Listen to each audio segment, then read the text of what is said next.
Punjab Kings ఒక్కసారి title గెలవలేదు. ప్రతి సీజన్ మ్యాచ్‌లో ఘోరంగా ఓడిపోయి పాయింట్ల పట్టికలో చివరిలో ఉండడం ఈ జట్టుకు సర్వసాధారణం. కానీ ఈ సీజన్ పంజాబ్ కింగ్స్ అలా కనిపించడం లేదు. జట్టును పూర్తిగా ప్రక్షాళన చేయాలని ప్రీతి జింటా డిసైడ్ అయినట్లుంది. ఐపీఎల్ 2025 వేలం ఈ నవంబర్ చివర్లో జరగనుంది. సందర్భంగా అక్టోబర్ 31 గురువారం రిటెన్షన్కు చివరి తేదీ కావడంతో అన్ని జట్లు తాము రిటైన్ చేసుకునే ఆటగాళ్ల జాబితాను విడుదల చేశాయి. అయితే ఈ రిటెన్షన్లో అన్ని జట్లతో పోల్చిన పంజాబ్ కింగ్స్ రిటెన్షనల్ లిస్ట్ అందరినీ ఆశ్చర్యానికి గురిచేసింది.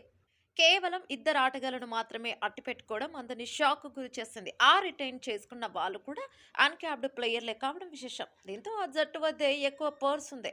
అయితే పంజాబ్ కింగ్స్ ఐపీఎల్లో ఇప్పటిదాకా ఒక్క ట్రోఫీ కూడా దక్కించుకోలేదు. ప్రతి సీజన్లో మ్యాచ్లు ఓడిపోవడం, పాయింట్ల పట్టికలో చివరి స్థానాల్లో ఉండడం పంజాబ్కి అలవాటైంది. కానీ ఈసారి పంజాబ్ కింగ్స్ రూట్ మార్చింది. ఐపీఎల్ 2025 సీజన్కు ప్రణాళికతో రిటెన్షన్ లిస్టు విడుదల చేసింది. ఇందులో శశాంక్ సింగ్ 5.5 కోట్లు, ప్రభు సిమ్రాన్ 4 కోట్లతో రిటైన్ చేసుకున్నారు. పంజాబ్ కొత్త హెడ్ కోచ్గా వచ్చిన ఆస్ట్రేలియా మాజీ క్రికెటర్కి ప్యాంటింగ్తో ప్రీతి జింటా తీవ్రంగా చర్చించి జట్టును పూర్తి ప్రక్షాళన చేయాలని నిర్ణయం తీసుకున్నట్లు తెలుస్తోంది. పంజాబ్ వద్ద 110.5 కోట్ల పర్స్ మిగిలి ఉంది. దీంతో నెటిజన్స్ సోషల్ మీడియాలో ఈ విషయంపై ఫన్నీ కామెంట్లు పెడుతున్నారు.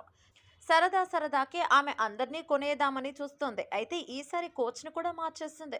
ఆస్ట్రేలియా దిగ్గజాన్ని తీసుకుంది. గత సీజన్లో ఢిల్లీకి కోచ్గా వ్యవహరించిన రిక్కీ పాంటింగ్ ఇప్పుడు పంజాబ్కి రావడంతో అందరి చూపు పంజాబ్ పైనే ఉంది. 110 కోట్లు పర్స్ ఉన్న పంజాబ్ని ఎలా నడిపిస్తాడు?